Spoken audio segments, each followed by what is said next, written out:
ஜனவரி 1 முதல் சிக்கன் விலையும் உயரப்போகிறது. கறிக்கோழி உற்பத்தியாளர்கள் என்ன சொல்கிறார்கள்? கார்த்திகை மற்றும் மார்கழி மாதங்கள் பலர் மாலை அணிந்து விரதம் இருப்பார்கள். பொதுவாக இப்படியான சூழலில் சிக்கன் விலை குறைந்துவிடும். முட்டை விலையும் கடுமையாக சரியும். ஆனால் முட்டை விலை பெரிய அளவில் தினமும் உயர்ந்து வருகிறது. சிக்கன் விலை குறையவே இல்லை, 280 என்கின்ற அளவில்தான் உள்ளது. இந்த சூழலில் தமிழ்நாடு முழுவதும் கறிக்கோழி உற்பத்தியாளர்கள் 1ஆம் தேதி முதல் வளர்ப்பு கூலி உயர்வு கேட்டு உற்பத்தி நிறுத்த போராட்டத்தை ஈடுபட உள்ளனர்.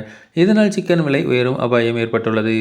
கறிக்கோழி பண்ணை விவசாயிகள் அணி மற்றும் தமிழக மாநில விவசாயிகள் பாதுகாப்பு சங்கம் சார்பில் மாநில அளவிலான ஆலோசனைக் கூட்டம் கோவை மாவட்டம் அன்னூரில் நடைபெற்றது. கூட்டத்திற்கு ஒருங்கிணைப்பாளர் எம். மகாலிங்கம் தலைமை வகித்தார். மாநிலம் முழுவதிலுமிருந்து வந்த உற்பத்தியாளர்கள் கலந்து கொண்டார்கள்.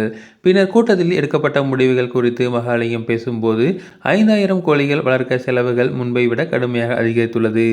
40 நாட்களுக்கு ஒரு லோடு தென்னை நார் பரப்ப தேவையான விலை 8000ஆக இருந்தது. ஆனால் தற்போது 24,000ஆக அதிகரித்திருக்கிறது. எங்களுக்கு வழக்கமாக வரும் மின்சார கட்டணம் 2000 ஆகும். அதன் விலை தற்போது 6000ஆக உயர்ந்துள்ளது.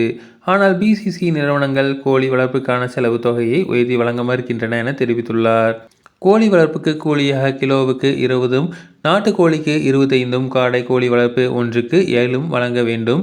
கறிக்கோழி பண்ணைகளுக்கு கட்டணமில்லா மின்சாரம் அரசு வழங்க வேண்டும். இவையுட்பட பல்வேறு கோரிக்கைகளை வலியுறுத்தி வருகிற ஜனவரி 1 முதல் உற்பத்தி நிறுத்த போராட்டத்தை தொடங்க உள்ளோம். ஏற்கனவே இருக்கும் கோழிகளை விற்பனைக்கு அனுப்பிவிட்டு வளர்ப்பதற்கான கோழிகளை பெற மாட்டோம் என கூறியுள்ளார்.